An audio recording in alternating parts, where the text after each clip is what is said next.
But first, I want to show you this. Have a quick look.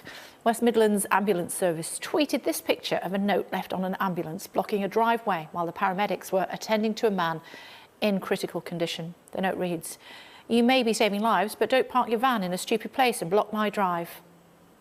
Well, with me to talk about her interactions with the public is paramedic Rhiannon Roderick.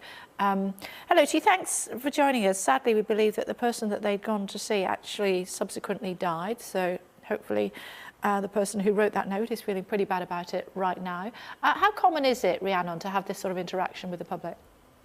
I think actually it's incredibly uncommon. I've been a paramedic for 5 years and I've had the most fantastic reactions from the public. They've always been so helpful whenever I've been trying to help anyone, whether that's kind of in public, on the street or in kind of residential properties. Even the fact that this note was shared and all of the positivity we've had from Twitter, from the public, has been absolutely kind of fantastic in showing that the majority of the public and the majority of the interactions that the emergency services have with them is actually quite positive. There are times when I've read about when ambulances and indeed some of the other emergency services find themselves under attack, either with rocks and stones or people banging on the side of the vehicle and that sort of thing.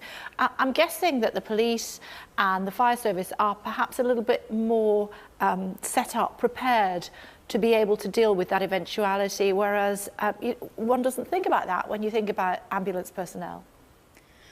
No, I think obviously anyone going about their day-to-day job isn't really prepared to be kind of have rocks thrown at them, as you say, or anything like that. I mean, fortunately, it is really rare, and the emergency services have a fantastic principle where they work together. So in any situation where ambulance personnel find themselves kind of under attack, whether that's verbally or physically, our colleagues in the police are prepared to support us and do so very quickly and very effectively.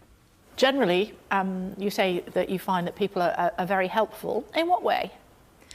So they're usually quite small gestures, but for example, before we arrive at scene, I often find that patients are covered in other people's jackets and things like that. Now, these are people who often don't know the patient, but they've kind of taken off their jacket and made them warm and comfortable with that item.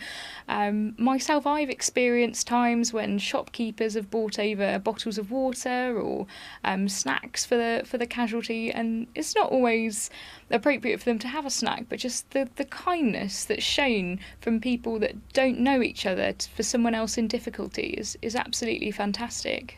You talk about when you're on the way to a shout. Do you find that that motorists know what to do when they've got an ambulance behind them? I think it's probably quite stressful for motorists because obviously we're quite loud and coming from the middle of the road. But generally, if the public can just remember that their safety is paramount, so we don't want a second accident. That's absolutely the most important thing. You mentioned that actually because Rhiannon, I had stopped for an ambulance and the 32-ton truck behind me didn't.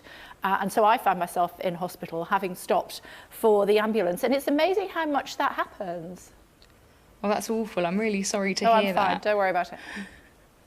Absolutely. Generally, if people can just keep an eye out for ambulances, obviously we are yellow, so hopefully quite visible, with lights and sirens, so just checking your mirrors regularly. And if you do see an ambulance or any kind of emergency vehicle really, if you can pull to the left, if it's safe to do so, that would be fantastic. But most importantly, just slow down to a stop because we've got certain exemptions on the road and we can work around you, but we need to see what you're doing, and that's always a lot easier to do if you're stopped or much slower. Did I read, though, that you can't pull into a bus lane or whatever because otherwise, if it's actually being used as a bus lane, you'll get a ticket? Yeah, you can't break any road laws. So if the bus lane's in operation, you can't pull into a bus lane.